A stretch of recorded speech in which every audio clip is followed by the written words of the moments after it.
এবং রেকর্ড বিনিয়োগেও ধুঁকছে সম্ভাবনার রেল। 10 বছরে 1.5 লাখ কোটি টাকা ব্যয় করলেও বাড়েনি যাত্রী সেবার মান। নাজুক বেশিরভাগ পথ, পরিকল্পনার অভাব দেখছেন বিশেষজ্ঞরা।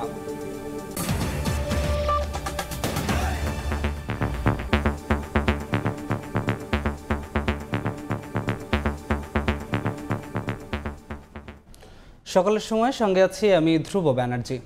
কোটা পদ্ধতির সুবিধা দিতে বগুড়ায় 3 ভাতিজা ও ভাগ্নেকে নিজের সন্তান পরিচয় দেওয়ার অভিযোগ উঠেছে এক মুক্তিযোদ্ধার বিরুদ্ধে। এসব আত্মীয়রা চাকরি পেয়েছেন বিভিন্ন বাহিনীতে। অভিযোগটি তুলেছেন স্থানীয় আরেক মুক্তিযোদ্ধা। অনুসন্ধান শেষে অভিযুক্তদের বিরুদ্ধে মামলা করেছে দুর্নীতি দমন কমিশন। সাময়িক বরখাস্ত করা হয়েছে চাকরি পাওয়া 3 জনকে। আব্দুল আওয়ালের প্রতিবেদনে বিস্তারিত। সারা দেশে যখন কোটা সংস্কার নিয়ে শিক্ষার্থীদের আন্দোলন তুঙ্গে, ঠিক সেই মুহূর্তে বগুড়ার সোনাতলার রানীপাড়া গ্রামের মুক্তিযোদ্ধা রফিকুল ইসলামের বিরুদ্ধে অন্যের সন্তানদের নিজের ঔরসজাত সন্তান দেখিয়ে কোটার অপব্যবহারের ঘটনা এখন ভাইরাল। একই গ্রামের মুক্তিযোদ্ধা মকবুল হোসেন 2021 সালে এই সংক্রান্তে মুক্তিযোদ্ধা বিষয়ক মন্ত্রণালয়ে অভিযোগ করলে তা আমলে নিয়ে তদন্ত শুরু করে দুদক। দীর্ঘ অনুসন্ধান শেষে মুক্তিযোদ্ধা কোটা জালিয়াতির সত্যতা পেয়ে এবছরের জানুয়ারিতে মুক্তিযোদ্ধা রফিকুল এবং তার ছেলে পরিচয়ে চাকরি পাওয়া ফায়ার ফাইটার ফরাদ হোসেন এবং পুলিশ সদস্য বেলাল হোসেন ও আহসান হাবিবের বিরুদ্ধে আলাদা 3টি মামলা করে দুদক। মামলায় এই 4 জনের বিরুদ্ধে বেতন হিসাবে নেওয়া সরকারি 92,37,000 টাকা আত্মসাতের অভিযোগ আনা হয়েছে। ওর থেকে আমাকে নির্দেশ করা হলো যে আপনি আপনার বায়োডাটা জমা দেন, যাদের নামে অভিযোগ করছেন। ওই বায়োডাটা তুলবে যা দেখলাম যে ওনার 2 জনের 7 জন ছেলে। আজ দুঃখ লাগে মুক্তিযোদ্ধা পরিচয় দিতে, খুবই দুঃখ লাগে, আপনি জানেন না। অভিযোগ স্বীকার করে মুক্তিযোদ্ধা রফিকুল ও তার স্ত্রী বেকা সুলতানার দাবি, নিজেদের কোনো ছেলে সন্তান না থাকায় রফিকুলের 2 ভাই ও 1 বোনের 3 ছেলেকে ছোট থেকে পালক ছেলে হিসেবে বড় করেছেন। সন্তানের দাবি থেকেই তাদের চাকরির সময় ব্যবহার করেছেন মুক্তিযোদ্ধা কোঠা। প্রতিবেশীরাও এই দম্পতির দাবিকে সমর্থন করে বলছেন, শিশু বয়স থেকে ওই 3 জনকে ছেলে হিসেবে পালন করেছেন মুক্তিযোদ্ধা রফিকুল। আমার ছোট ভাইয়ের ছেলে, ছোট বোনের ছেলে, তাদেরকে আমি পালছি। এতে যদি আমার অন্যায় হয়ে থাকে তাহলে অন্যায়, আর যদি আমি ন্যায় করে থাকি তো করছি। এটাই মুক্তিযোদ্ধারই তো মন সম্মান ব্যাঘাত করার জন্য তো এই সমালোচনা তারা করতেছে। ক্লাস 1 থেকে ওনার বাবা মা ওনাদের সংসারে বসবাস করে ওনাদের বাবা মা হিসেবে লালন পালন করে। মামলার পর আইনি প্রক্রিয়া চলমান আছে জানিয়ে ক্যামেরার সামনে কথা বলতে রাজি হননি দুদক কর্মকর্তারা। অভিযুক্ত রফিকুল ইসলাম সোনাতলা উপজেলা মুক্তিযোদ্ধা সংসদের সাবেক কমান্ডার ও ভেলুরপাড়া ইউনিয়ন আওয়ামী লীগের সভাপতি। আব্দুল আউয়াল, সময় সংবাদ, বগুড়া। বিনিয়োগের সঙ্গে পাল্লা দিয়ে বাড়ছে রেলের লোকসানও। গত 10 বছরে এর পরিমাণ ছাড়িয়েছে 15,000 কোটি টাকা। অথচ এ সময় রেলের উন্নয়নে খরচ হয়েছে প্রায় 1.5 লাখ কোটি। যোগাযোগ বিশেষজ্ঞরা বলছেন, অপরিকল্পিত বিনিয়োগের খেসারত দিচ্ছে রেলওয়ে। আর রেল সচিবের দাবি, চলমান প্রকল্পগুলো শেষ হলে মিলবে সুফল। এর জন্য অপেক্ষা করতে হবে আরও 5 বছর। নাজমুস্তালেহের রিপোর্ট। গত এক যুগে রেলের বিনিয়োগ ছাড়িয়েছে অতীতের সব রেকর্ড। শুধু উন্নয়নের জন্য এ সময় খরচ হয়েছে প্রায় 1.5 লাখ কোটি টাকা। বিপুল পরিমাণ এই অর্থে বেশ কিছু মেগা প্রকল্প বাস্তবায়নও হয়েছে। তবে বাড়েনি যাত্রী সেবা। এক যুগ পরও যাত্রীদের অভিযোগ রয়ে গেছে আগের মতোই। যে পরিমাণ টিকিট দরকার সেই পরিমাণ আসলে টিকিট পাওয়া যায় না। রংপুর, দ্রুতযান, চিলাহাটি, নীলসাগর, তারপরে বনলতা, এগুলো সব ট্রেনে প্রতিদিন লেটে যাচ্ছে। এত উন্নয়নের মধ্যে রেলের 65% লাইনই ঝুঁকিপূর্ণ, 70% মেয়াদ উত্তীর্ণ ইঞ্জিন আর কোচ সংকট নিয়ে চলছে এই খাত। 5 বছর আগে যাইতে সময় লাগতো, যে সময়টা লাগতো এখনো ঠিক ওই সময়টাই লাগে, কোনো লাভ হয়নি। প্যাসেঞ্জার কিন্তু বাড়ছে। শিডিউল পর্যায়ে কয়টা ট্রেন কয়টা আসবে কোনো খবর নাই। যতগুলো বগির দরকার ততগুলো বগি পাচ্ছি না, মানুষ দাঁড়িয়ে যাচ্ছে। এতে প্রতি বছর বাড়ছে রেলের লোকসানের বোঝা। প্রতি বছর গড় লোকসান ঠেকেছে 2,000 কোটি টাকায়। যোগাযোগ বিশেষজ্ঞরা বলছেন, আয় বৃদ্ধির উদ্যোগ না নিয়ে অহেতুক প্রকল্পের খেসারত দিচ্ছে রেলওয়ে। একদিকে রেলের পিছনে বিনিয়োগ বাড়ছে, অন্যদিকে কিন্তু রেলের আয় কমছে। আয় এবং বিনিয়োগের মধ্যে একটা বড় ফারাক হয়ে গেছে। ব্যয়ের ক্ষেত্রে আমি বলবো আসলে রেলকে তাদের অনেকটাই আমরা দেখি যে প্রকল্পগুলো আসলে প্রয়োজন নাই, অনেকটা ত্রুটিপূর্ণ যে প্রকল্প আছে সেখানে তারা বিনিয়োগ করছে। কেনাকাটায় যে অনিয়ম, দুর্নীতি, সেটার জন্য কিন্তু রেল এই লোকসানে পড়ে যাচ্ছে। এত সংকটের সমাধান না করেই রেল সচিব বলছেন, চলমান প্রকল্পগুলো শেষ হলেই মিলবে সুফল। আগামী 5 বছর পরই রেল এই দিকে এটা আরও এটা বিশ্ব পণ্যের দিক দিয়ে, পণ্য এবং নন কোর বিজনেস থেকে যে রেলের ইনকাম সেটা আরও বেশি বেশি গুণে বৃদ্ধি পাবে এবং এই গ্যাপটা কমে যাবে। এই মুহূর্তে রেলে 36টি প্রকল্প চলমান, যা বাস্তবায়নে খরচ হবে 1,42,000 কোটি টাকা। গত 14 বছরে রেলের উন্নয়নে খরচ হয়েছে 1.5 লাখ কোটি টাকা, অথচ লাভ তো দূরের কথা, প্রতি বছর এখন গড় লোকসান 2000 কোটি টাকা। যোগাযোগ বিশেষজ্ঞরা বলছে, অপরিকল্পিত উন্নয়ন আর অর্থ খরচের বিলাসী প্রকল্পের কারণে প্রতি বছর পাল্লা দিয়ে বাড়ছে রেলের লোকসান। নাজমুস সালেহী, সময় সংবাদ, ঢাকা। মৌসুমের শুরুতে খরা আর ভরা মৌসুমে অতিবৃষ্টি, সঙ্গে অতিরিক্ত তাপমাত্রা, এতে নেতিবাচক প্রভাব পড়েছে মৌলভীবাজারের চা শিল্পের উপর। চলতি বছর উৎপাদনের লক্ষ্যমাত্রা পূরণ নিয়ে সৃষ্টি হচ্ছে সংশয়। তবে চা শিল্প রক্ষায় ভর্তুকি মূল্যে সেচ সুবিধার কথা জানিয়েছে টি অ্যাসোসিয়েশন। শাহ অলিদুর রহমানের পাঠানো তথ্য ও মোহাম্মদ ইয়ারুব আহমেদের ছবি নিয়ে রিপোর্ট।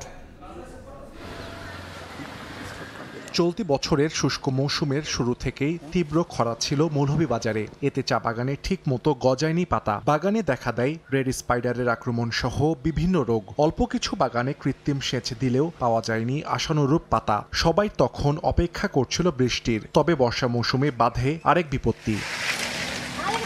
চায়ের সঠিক উৎপাদনের জন্য 21 থেকে 25 ডিগ্রি সেলসিয়াস তাপমাত্রা এবং রাতে সহনীয় পর্যায়ে বৃষ্টির প্রয়োজন। অথচ আবহাওয়া অফিসের তথ্য মতে চলতি বছর মে মাসে 706 মিলিমিটার, জুনে 772 মিলিমিটার ও চলতি জুলাই মাসের প্রথম সপ্তাহে 130 মিলিমিটার বৃষ্টিপাত রেকর্ড করা হয়। আর তাপমাত্রা ওঠানামা করছে 37 থেকে 38 ডিগ্রি সেলসিয়াসের মধ্যে। রোদের কারণে আমাদের পাতা হচ্ছে না, ওষুধ তারা দিয়ে যাচ্ছে, তো বৃষ্টির কারণে তো ওষুধ তো চলে যাচ্ছে পানিতে। যে ধরনের বৃষ্টিপাত তাপমাত্রা দরকার হয়, তো স্বাভাবিকের চেয়ে বেশি হলে সেটা তো অবশ্যই ক্ষতিগ্রস্ত হতে পারে। ব্যবসায়ীরা বলছেন, চায়ের গুণগত মান কমে যাওয়ায় দামও কমে গেছে। এই শিল্পকে টিকিয়ে রাখতে সরকারি সহায়তার বিকল্প নেই বলে জানান সংশ্লিষ্টরা। প্রাইসও ধীরে ধীরে প্রত্যেক মার্কেটে এখন দেখা যায় চায়ের কোয়ালিটির উপর ডিপেন্ড করে রেট কমতেছে। গত বছর আমরা প্রয়োজনীয় মূল্য পাই নাই, এইবারও আমরা আশঙ্কা করছি যে চায় আমরা উৎপাদন মূল্য তুলে আনতে পারবো করে আমার মনে হয় না। ইরিগেশন ফেসিলিটি বাড়াতে হবে, বাট অ্যাক্সেস রেটের জন্য ড্রেনেজ সিস্টেমটা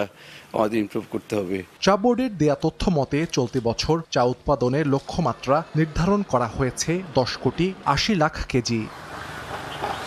সময় সংবাদ, মৌলভীবাজার।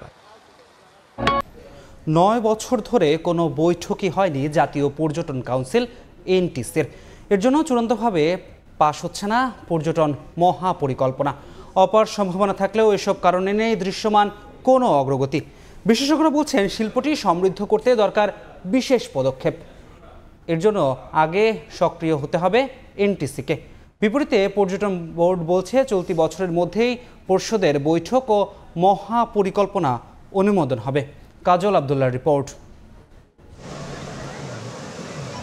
দেশের অভ্যন্তরীণ পর্যটকের সংখ্যা ইতিমধ্যে 2 কোটি ছাড়িয়েছে। প্রয়োজন ছিল আরও বিশ্বমানের সেবা ও অবকাঠামো ব্যবস্থাপনার উন্নয়ন। কিন্তু খাত নিয়ে কথা আর ফাইলে নানা উদ্যোগ থাকলেও সর্বোচ্চ পর্যায়ের সিদ্ধান্তে কচ্ছপ গতিতেই থমকে আছে প্রত্যাশিত উন্নয়ন। তথ্য অনুযায়ী পর্যটন খাতের সর্বোচ্চ নীতি নির্ধারণী প্ল্যাটফর্ম জাতীয় পর্যটন কাউন্সিল এনটিসি, কিন্তু 9 বছর ধরে কোনো বৈঠক না হওয়ায় অকার্যকর এনটিসি পর্ষদ। সবশেষ 2015 সালে এনটিসি চেয়ারম্যান হিসেবে প্রধানমন্ত্রী শেখ হাসিনার উপস্থিতিতে বৈঠক অনুষ্ঠিত হয়। সে বৈঠকেই নির্দেশনা দেয়া হয় মহাপরিকল্পনা তৈরির। নানা সংকটের মাঝে করোনার থাবা পিছিয়ে দেয় উদ্যোগ বাস্তবায়ন। দীর্ঘ 8 বছরের সাগর সমান যাত্রা পায়ে হাঁটার মতো ধীরগতিতে হলেও 2023 সালের জুনে এসে শেষ হয় পর্যটন মহাপরিকল্পনা তৈরির কাজ। কিন্তু 1 বছর পেরিয়ে গেলেও এনটিসির বৈঠক না হওয়ায় চূড়ান্ত অনুমোদন মিলছে না মহাপরিকল্পনার রূপরেখার। খাত বিশেষজ্ঞরা বলছেন, পর্যটনের অগ্রগতির লক্ষ্যে বৈঠক হতে হবে প্রতি বছর। ন্যাশনাল ট্যুরিজম কাউন্সিল করা হচ্ছে, সেটাতে গুরুত্ব আছে। হ্যাঁ, এই গুরুত্বটা অনুধাবন করেই কিন্তু কমিটি করা হচ্ছে। কিন্তু সেই কমিটি যদি মিটিং না হয় বা সেটা নিয়ে আলোচনা না হয় বা কী সমস্যা আছে সেগুলো নিয়ে আলোচনা না হয়, তাহলে তো এগোবে না এবং সত্যিকার অর্থে আমাদের ট্যুরিজম কিন্তু এগোচ্ছে না। বাংলাদেশ পর্যটন বোর্ডের প্রধান নির্বাহী জানান, এ বছরের মধ্যেই বসবে এনটিসি বৈঠক, চূড়ান্ত অনুমোদন পাবে পর্যটন মহাপরিকল্পনা। মাস্টার প্ল্যানটা তো পর্যটন পরিষদের সভাতেই নির্দেশ দেওয়া হয়েছিল। পর্যটন পরিষদের সভায় উপস্থাপন হলে সুবিধাটা হচ্ছে যে এটা সবার জন্য মানা বাধ্যতামূলক হবে। এবছরের মধ্যে অবশ্যই হবে। ওয়ার্ল্ড ট্রাভেল অ্যান্ড ট্যুরিজম কাউন্সিলের এক গবেষণা অনুযায়ী বিশ্বজুড়ে পর্যটকদের ৭৫%ই ভ্রমণ করে দক্ষিণ এশিয়ায়। এর মধ্যে বিশেষ অঞ্চল হিসেবে আকর্ষণীয় হলেও ব্যবস্থাপনা দুর্বলতায় পিছিয়ে পড়ছে সবুজ বাংলাদেশ। কাজল আব্দুল্লাহ, সময় সংবাদ, ঢাকা। ভারতের সঙ্গে লাগোয়া শেরপুরের নাকুগাঁও স্থলবন্দরে বন্ধ ভারতীয় পণ্য আমদানি। এতে 2022-23 অর্থবছরের চেয়ে 2023-24 অর্থবছরে 5 কোটি টাকার বেশি রাজস্ব আদায় কমেছে। পাশাপাশি মুখ থুবড়ে পড়েছে বন্দরের কার্যক্রম। ব্যবসায়ীরা এর জন্য দায়ী করেছেন রাজস্ব বিভাগের সিদ্ধান্তকে। আর রাজস্ব বিভাগের দাবি, ভারতীয় পণ্যবাহী ট্রাক ওভারলোড হওয়ায় সড়কের ক্ষতি হচ্ছে। শহীদুল ইসলাম হিরার পাঠানো তথ্য, বাবু চক্রবর্তীর ছবি নিয়ে রিপোর্ট। ঢাকঢোল পিটিয়ে 2015 সালের 18 জুন উদ্বোধন করা হয় শেরপুরের নাকুগাঁও স্থলবন্দর। নিয়ম অনুযায়ী তখন থেকেই সব বৈধ পণ্য ভারত থেকে আমদানি রপ্তানি শুরু হওয়ার কথা ছিল, কিন্তু অবস্থান ও প্রচারণা না থাকায় তেমন কাজে আসেনি এই বন্দরটি। বন্দর কর্তৃপক্ষের তথ্য মতে 2021-22 অর্থ বছরে এই বন্দরের রাজস্ব আয় হয় 7,35,85,000 টাকা, 2022-23 অর্থ বছরে 5,73,32,000 টাকা এবং 2023-24 অর্থ বছরে মাত্র 71,23,000 টাকা। গত অর্থ বছরে মুখ থুবড়ে পড়েছে বন্দরের কার্যক্রম। এ কারণে আগের অর্থ বছর থেকে 5 কোটি টাকার বেশি রাজস্ব কম আদায় হয়েছে সদ্য বিদায়ী অর্থ বছরে।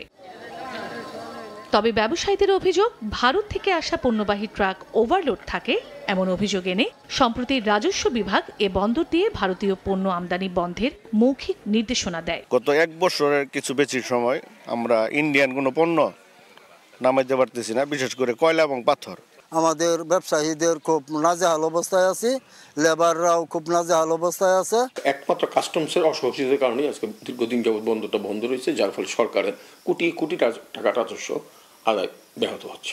রাজস্ব বিভাগ বলছে, ভারতীয় পণ্যবাহী ওভারলোড ট্রাক চলাচল করায় সড়কের নাজেহাল অবস্থা সৃষ্টি হয়। গত জানুয়ারি মাসের পর থেকে ইন্ডিয়ান বোল্ডারটা আসাটা বন্ধ হয়েছে।